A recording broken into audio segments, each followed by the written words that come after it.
What's going on, y'all? It's your boy Pee Wee the Plug, 1/4 through the wire, number one Knicks fan in the world, aka Mr. Know-It-All. In this video today, I want to talk about a subject that I've been talking about on Twitter for a while, and it came back up today because an NBA legend spoke on it. So, for those that don't know, on Twitter months ago, probably when the bubble first started, or maybe it was when the bubble playoffs first started, I created this topic and this debate that was kind of getting people riled up. A lot of people had a lot of different opinions on this topic or whatever. But long story short, I called Nikola Jokic the best big in the game, and a lot of people replied to that tweet and was saying, "Hey, did Anthony Davis disappear? Does Anthony Davis not exist or whatnot?" And I replied to somebody and said, I don't think Anthony Davis is a big. I don't consider him as a big. And a lot of people had a lot of different reactions and a lot of different replies to that tweet. I had a lot of good conversations and debates with a lot of different people. Even Kenny jumped on the thread, and me and him was going back and forth on a lot of different things. And then boom, it kind of went away. It was just one of those days where it was a good topic, good debate.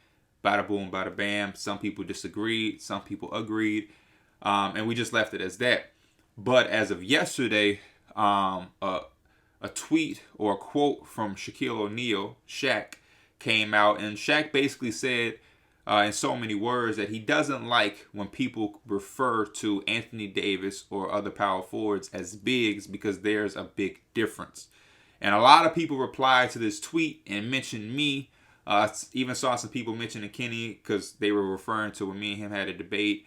And a lot of people was just saying, like, look, P, this is what you were saying months ago. Like remember when you brought this up, or you basically said the same thing? Now, before we dive into it, what I want a lot of people to understand is that when I'm talking about this topic, I'm talking about specifically Anthony Davis. There's a lot of different players in NBA today, so I can't really box them all into one category. We're specifically talking about Anthony Davis. Somebody that I was talking to today replied to one of my tweets and basically was saying, hey, blah, blah, blah. And I'm like, no, I'm talking about Anthony Davis. And he was like, yeah, you're right. But Shaq said power forwards. You know, I'm specifically talking about Anthony Davis. You know, the case of this for me is Anthony Davis. He's the guy we're talking about. And we're going to show the parallels and how this applies to other players and where the thought process comes from and exactly what I mean, so people can have an understanding and you can walk away from this with whatever thoughts or opinions that you have. But for me, I'm talking about Anthony Davis. I can't agree with Shaq on just power forwards in general or anybody in general because I think the game is so all over the place today that you kind of have to specify who you're talking about, what you're talking about, and exactly what you mean. And that's what I'm doing today.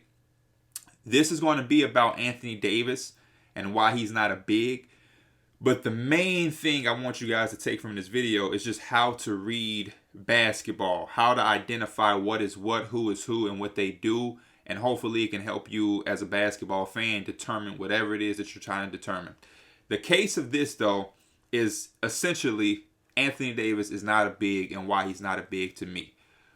A lot of people, when I first put that out there, they had a lot of different reasonings to why he was a big, and it's a lot of it shows some mentalities or some thought processes that are a little behind for this generation in the era that we in. And what I mean by that is a lot of people classified Anthony Davis because of purely his height.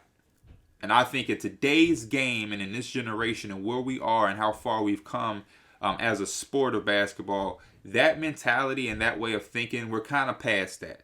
The idea that you are a certain position because of your height, I think that's a very old and early thought process and way of thinking. And I think the game has grown and developed and has, evolved in such a way that we don't think like that anymore. And that doesn't classify things. Also, position. Some people was like, hey, look, but he's played this. He's logged in minutes at 5. We've seen it. I think also in today's game and today's generation, you're not what do we call it? You're not defined by a position. You know, we talk about it all the time in today's generation. We're pushing towards a positionless era. If any era was positionless, it would be this era. So we've seen a lot of guys play out of position.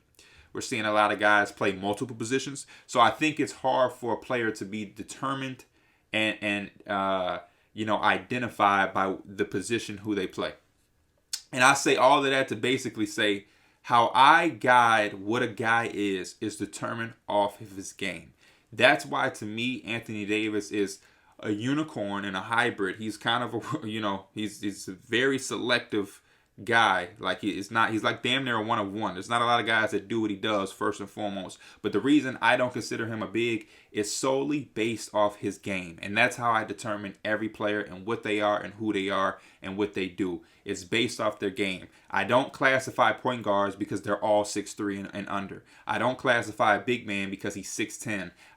We're past that. And I don't determine, or I don't identify players, or they're not based off their position. You know what I mean? Like a player isn't determined, who they are isn't determined by their position, to in so many words. And what I mean by that is, we'll use some examples. Anthony Davis is going to be our focal point, but we'll use some examples. To me, when I look at Anthony Davis and I look at his game, when I just watch him, and that's a big part of this, is watching basketball and understanding and having a basketball mind. You know what I mean? Watching Anthony Davis and his game and how he plays, nothing about his game is relative to a big.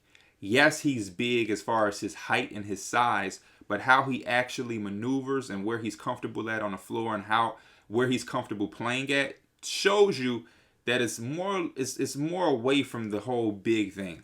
Anthony Davis will, and has banged a little bit, but he prefers to be away from the banging. He prefers to have a perimeter-centric game. Even if you watch him in a playoff series against the Rockets this past year in the bubble, where P.J. Tucker was matched up on him a lot of the times, you would see Anthony Davis post or get his post touches on P.J. Tucker fairly away from the basket. He was more closer to the three-point line than he was to the basket. A normal big would probably try to catch that ball or post up as low as they can and as close as they can to the basket. Anthony Davis, in a lot of scenarios and situations, he's comfortable closer to the perimeter because that's where his strengths and his comfortability is. He likes to catch it there. He likes to face you up. And if you're smaller like PJ Tucker, he can just rise and shoot over you. If you're a slower big, like most centers, he'll probably use his speed and use his athleticism and his ball handling, because it's unusual for a guy his size to be able to handle the ball and maneuver the way he does to get around you. And that's why Anthony Davis is so unique. But in so many words, he's more comfortable away from the basket. Bigs, to me, that's their comfort zone, is when they're closest to the basket. They want to bang. They want to get you down there. Yeah, there are instances where Anthony Davis, if he has an extremely shorter opponent or smaller opponent, like a point guard, maybe somebody like Steph Curry, or let's just say Ish Smith gets switched on Anthony Davis, yeah, he's going to post him up. He's going to post him up for sure. But that doesn't make him a big. There's guards that post up. That's the way the basketball is played and taught. If you have somebody extremely smaller than you, you post their ass up and get as close as you can to the basket so you can just right over them. But when we look at bigs, they down there banging no matter what. Guy asked me today, do I classify Jokic or Cat as a big? Yes, they have unique games because that's where the modern NBA is pushing towards, where everybody's having a unique game and can do many different things. You're not just back to the basket. So yeah, Karl-Anthony Towns is one of the best shooting bigs we've ever seen. Yes, Jokic can run an offense and is a triple-double guy on every single night, but I still consider those guys bigs because they're willing to bang. Jokic has his times where he's banging against other centers. Karl-Anthony Towns, he'll bang. Occasionally, Anthony Davis doesn't have a choice, or he's in a situation where he has to, but where he's comfortable at is away from the banging. Karl-Anthony Towns, Jokic, there's other centers we can name, and they're comfortable with banging, and that's why they do that a large portion of their game. Like Jokic, he'll be around the top of the key making plays or whatever, but then you'll see him down there banging and getting buckets down there against other bigs. Same thing with Embiid, same thing with Cat. Occasionally you might see Anthony Davis do it if he had to or if he has to, but for the most part, his most comfortable area is maybe a little closer to the perimeter than it is closer to the basket. That's why Anthony Davis does a lot of turnaround jump shots. That's why a lot of fans of Anthony Davis sometimes are a little frustrated because they want to see him bang a little bit more. But that's just not who he is and what he wants to do. He's comfortable catching it up, facing you up, shooting over you if he's taller, going past you if he's faster, or just post fadeaway. He's a unique player, so he can get down there occasionally, but when you watch him, you'll see that his comfort level is more around the perimeter, away from the basket, versus the other bigs who are more potent to be a little closer to the basket, like an Embiid. When you watch Anthony Davis and Embiid, they kind of have two totally different games. That's because Embiid is an actual big.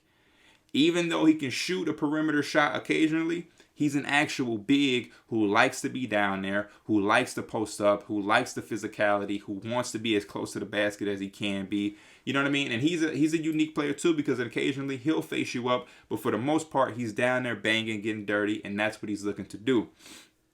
Now, other players to use on why we don't determine players based off their position, based off their height, or things like that, aside from Anthony Davis. PJ Tucker is one of the best examples that we can use. PJ Tucker is a guy that played center last year because that's the system that his team ran. We don't classify, and when I say we, I mean basketball people and basketball minds, we don't classify PJ Tucker at all as a big. Even though he played center, nobody is ever going to call PJ Tucker a big, because we know that that doesn't define him. Him playing that center position for that particular team and that particular system isn't going to define him as a big, because we know his game is nothing like a big. And his height, he's 6'6". He's 6'6". So you can be any height and do anything. And I've been saying it for a long time. We're going to get to the point in a couple years where we have a 7-foot point guard, legitimately. But PJ Tucker is a great example. He played center, but we don't classify him as a big. Nobody ever has, nobody ever will, because that's not what his game is predicated on doing. Nothing about his game is similar or on par or on path with what bigs do at all. So the position thing, out of there. Even from a guard perspective, Monte Ellis has never been a point guard to me. He's a lot smaller and a lot shorter compared to your typical or average shooting guards, but he's still a shooting guard because nothing about his game made him a point guard. That's why we see guys like Lou Will. Now, in some cases, because the game is positionless, like last year for the Clippers, they don't really have that point guard.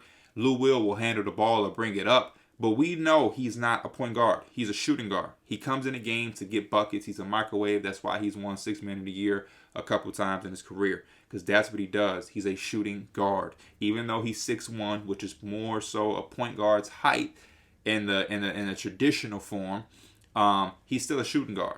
And there's other guys like Tyrese Maxey who came into the league. Tyrese Maxey is 6'3", on a good day, more so 6'2", which typically in a traditional way, if we're going by height, that's more of a point guard thing or point guard height. But no, Tyrese Maxey is a shooting guard and will be classified as a shooting guard because that's the way he plays. Even a guy like Ben Simmons, in a traditional way of height, 6'10", he's supposed to be a big. But he's a point guard, a legitimate point guard, because of the way he plays. He gets his team in his offense. He's looking to pass. He gets teams into sets. When they get a defensive rebound, he's there to outlet. They're actually playing him as a point guard. His feel for the game, his mentality is a point guard's way to play. Even Alonzo Ball at 6'6", LaMelo at 6'8". These are point guards based off the way that they play the game. Even other bigs. Montrezl Harrell isn't the traditional height for a big, but he plays a big man's game at 6'7" or 6'8". So that's what I base guys off and how I classify guys throughout the league. You are what you are based off what you do on the basketball floor. Positionless basketball means guys will be all over the place. Guys, it's just what it is. It's all interchangeable. Guys are running offenses that you just space out, and guys are trying to get as much space and movement as they can. So guys are just all over the place. You're never going to determine a player based off their height. Michael Porter Jr. is 6'10", small forward / power forward. He's a combo forward, going to play around a perimeter. And he's taller than Montrezl Harrell. So we can't determine guys off heights, and we're not going to determine guys off positions because so many guys play so many different positions, and so many guys play out of position because the game is pushing towards a positionless game. Positions were only implemented for people who don't really know the sport to keep up with it. It makes it simpler for them. he's point guard, shooting guard, spot. They all, but people that like us who are basketball minds and basketball, freaks who really love the game, we don't really need a position to tell us much. We can really throw positions out, if we want to. We could just go guard, wing, big. You know what I mean? And then every now and then you're going to have a hybrid or a special, unique talent, but you still can find a way to classify them because you know the game. You're basing it off what they do. Draymond Green is a unique situation. He's like 6'6", 6'5". He's a forward, though. We know he's not a guard. We know he's not a big. He's a unique forward based off what he does on a basketball floor. And that's what I've been trying to tell people. A lot of people are trying to complicate it. It's not rocket science. It's very simple. It's basketball. You are what you are based off what you do. It's just that simple. And the more simple we continue to make the game, the more appealing it'll be, and the more everybody be on the same page. I get it. A lot of people want to take things and complicate it and for conversation or debate. But for me, I think basketball is real simple. One of the most simple sports. And it's easy to follow. As long as you study the game, you watch the game, and you're willing to break it down and willing to learn and really study it from a unique perspective, or even if it ain't from a unique perspective, I still think it's very simple and it's very simple to follow. And that's how I classify players and determine what players are, who they are, and what they do based off what they do on the basketball floor. So Anthony Davis, based off what I see and what I watch, his game is a lot different than a big to me. I think bigs are guys that are going to go down there and do the dirty work. They're willing to bang. They're more predicated to playing closer to the basket. And I think Anthony Davis is kind of the opposite. He's a unicorn, so it's not much he can't do on a basketball court. I'm not saying he can't or he hasn't gotten down there and banged. There's times where he had, but where he's most comfortable is away, shooting mid-range jumpers, facing up, shooting over you, turnaround jumpers, catching lobs, mismatches and things like that. That's why when you look at the history of Anthony Davis's game and his career, each team he's been on has made it an emphasis to go and get bigs. There's been little parts in his career where he's played center for the Pelicans. Because his game is so unique that you can get an advantage if you play him at center because he's so unique. So there was times in the playoffs last year where the Lakers played him at center because it gave them an advantage. They'll probably do it this year when it gives them an advantage. Pelicans did it when it gave them an advantage. But for the most part, you see the Lakers make it a business and a priority to go and get JaVale McGee, Dwight Howard when they first acquired him. This offseason, they made it a priority to get Marc Gasol, to go get Montrezl Harrell. They were interested in Ibaka. Early in his career with the Pelicans, they had Alexei Ajinka. They went out and gave a bag to Omer Asik. They were willing to go get a Boogie Cousins because they always want to play Anthony Davis with a big because they know he's more comfortable just being a hybrid forward. And that's all. That's the simplest way I can put it.